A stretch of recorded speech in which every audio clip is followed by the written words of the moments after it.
Halo guys, jumpa lagi dengan Captain Vincent Aditya. Di video ini saya akan membahas data yang ada di Flight Radar 24. Jadi saya ingatkan, saya tidak akan membahas apa kira-kira penyebabnya. Saya hanya membahas apa data yang ada di Flight Radar 24. Karena banyak orang yang meminta penasaran data ini artinya apa. Jadi kita akan membahas hanya pure dari data, kurang lebih penyebabnya apa. Karena itu bukan wilayah saya ataupun orang-orang lain untuk menyatakan apa penyebab kecelakaan itu, harus berdasarkan data CVR ataupun FDR.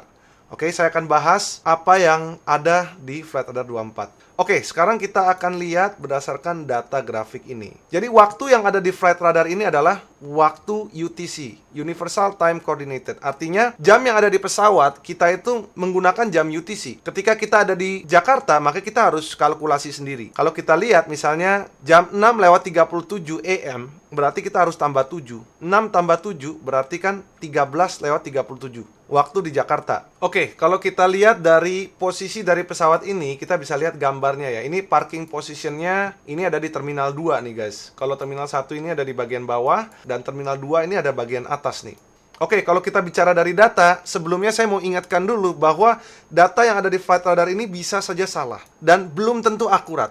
Walaupun bisa dikatakan sebagai good indicator of what happened. Tapi ini bukanlah satu hal yang pasti. Ini hanya ancer-ancer saja. Kita bisa hanya melihat dan bukanlah sesuatu hal yang pasti. Bisa jadi benar, tapi bisa juga jadi salah. Jadi kita akan bahas dulu mulai dari posisi pesawat ini sendiri. Nah, pesawat ini dari 6:37 ini jam 1:37 siang. Ada di Jakarta kurang lebih. Nah, ini saya lihat dari parking positionnya ini ada di kurang lebih di Bravo nih. Zaman sekarang ini sudah banyak perubahan mengenai tempat parkir pesawat. Cuman ya kita anggap saja pesawat dia ada di sini berdasarkan dengan data itu. Nah, pertama kali jam 6:37 pesawat ini mulai di pushback. Seperti biasa dia akan request pushback clearance. Lihat di jamnya ini masih di menit 37. Biasanya start sequence kurang lebih ya 3 menit sampai 4 menit lah pesawat ini sudah ready for taxi. Ini estimasi aja ya. Dengan CFM memang rada cepet ya start sequence-nya. Nah, ini pesawat sudah dimundurin. Memang cukup umum pesawat itu di pushback kurang lebih 1-2 menit. Nah, biasanya dia sudah di stop di sini. Ini dalam waktu 2 menit dia sudah berhenti di sini. Kemungkinan masih start engine. Dari data di menit 40 dia mulai taxi. Cuman yang saya bingung kenapa taxinya ke sebelah kiri. Kalau kita lihat gambarnya dia taxi ke arah sini. Dia taxi seperti ini. Maka ini rada aneh. Kita nggak tahu apa yang terjadi di sana. Kenapa dia harus taxi ke sini? Makanya saya bilang ini, Flight Radar ini bisa jadi tidak akurat karena sensornya belum tentu bisa akurat. Nah, dia ada blip loncat ke sana. Ini sepertinya kesalahan sensor. Bisa jadi dia mendeteksi posisi pesawat ini pindah-pindah di sini. Padahal masih di sini posisinya. Jadi kita anggap saja pesawat ini mulai taxi. Dan kalau dilihat dari sini, pesawat ini sepertinya RTA sepertinya. Dia masuk lagi, kembali ke apron. Kita bisa lihat selama 40 menit pesawat ini dari menit 40 sampai menit 18 baru dia mulai taxi out. Nah, jadi kita bisa lihat ya. Tadinya dikatakan jam 6:37 menit. Kenapa pesawat ini kembali? Kalau dari data bisa jadi salah ya. Sekali lagi, ini pesawat ini taxi out. Dia taxi out dari Sierra Charlie X-ray di sini. Dia keluar ke arah Sierra Papa 2 di sini. Belok ke kanan. Ya, kita bisa lihat dia taxi on short. Nah, ini seperti ini tuh cukup wajar ya kalau kita lihat blip, sensor blip kita nggak tahu, kayak GPS aja bisa ngawur-ngawur. Tuh, bisa loncat-loncat seperti itu. Nah, dia on short, akhirnya clear line up. Dia clear line up, di menit 35 dia take off. Oke, sekarang kita akan bahas mulai dari take off ya. Nah, take off-nya sendiri ini bisa kita katakan cukup normal. Ini semuanya normal dengan kecepatannya normal. Kita lihat dia take off dari menit 36. Terus dia climbing, dia akan melakukan SID karena dia airway-nya akan menggunakan Whiskey 14 di sini.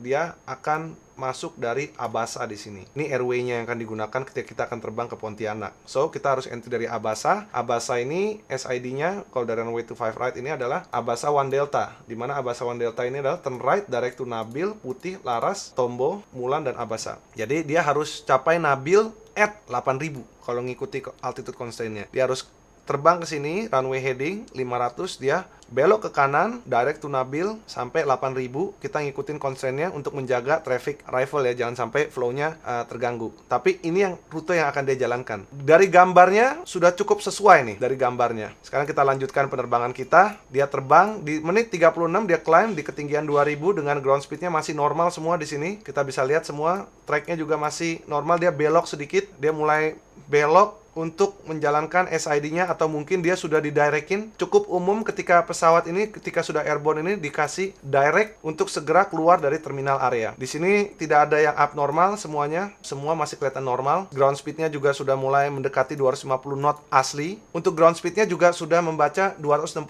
knot, ya kurang lebih indicated airspeed kurang lebih 250 knot. Nah ini di sini kita bisa lihat semua penerbangan terbang dengan normal nih, kurang lebih. Pesawat ini on track. Kalau kita tarik garis lurus ke Pontianak, memang mengarah ke sana, guys. Kita bisa lihat tracknya ini sudah cukup direct. Kelihatannya dia mendapatkan direct routing. Ataupun, saya nggak tahu ya, karena ini adalah data yang belum tentu akurat. Kita hanya bisa membaca datanya saja. Nah, di sini kita lihat pesawat on track. Tracknya 42 dengan ground speed kurang lebih 250 not indicated ya. Ini indicatednya berarti ground speednya kurang lebih 284. Ini normal semua parameternya. Dan ini di menit 39. Ini semua normal, guys. Ground speednya masih normal semua. Di sini tidak ada indikasi apapun kalau pesawat ini ada masalah.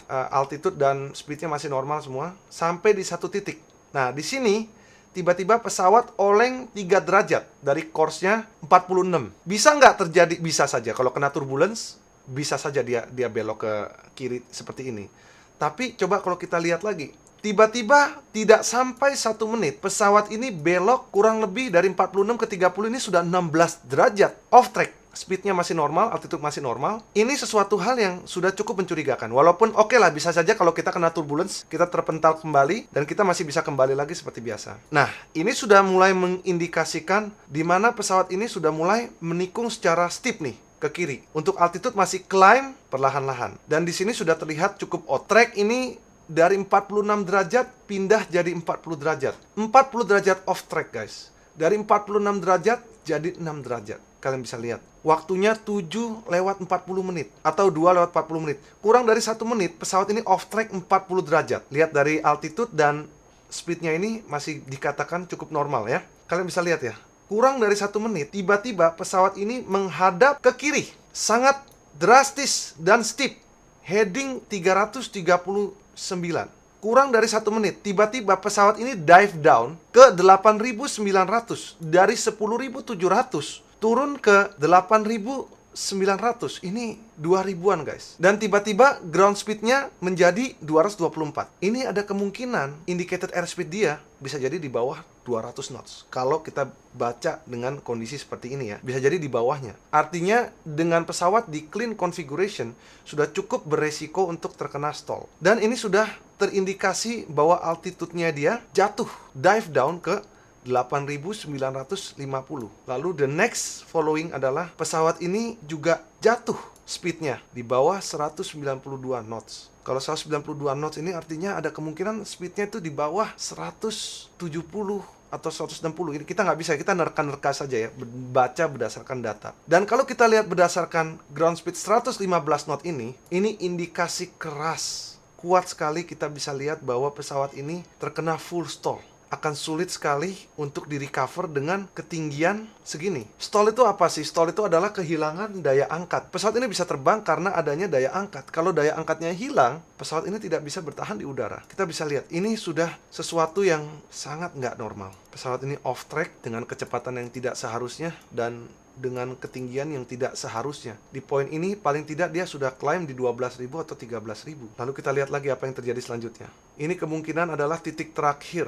Kalian bisa lihat ya, dari menit 0739 hanya dalam 1 menit pesawat itu jatuh dari ketinggian 11.000 ya. Nih, kurang lebih 11.000. Kalian bisa lihat, dia jatuhnya ke kanan dengan kecepatan yang sangat ekstrim. 358 knot adalah kurang lebih 663 km per jam. Inilah yang saya bisa baca berdasarkan pengalaman saya di aviasi. Saya hanya memberikan gambaran dengan data kalau kita lihat.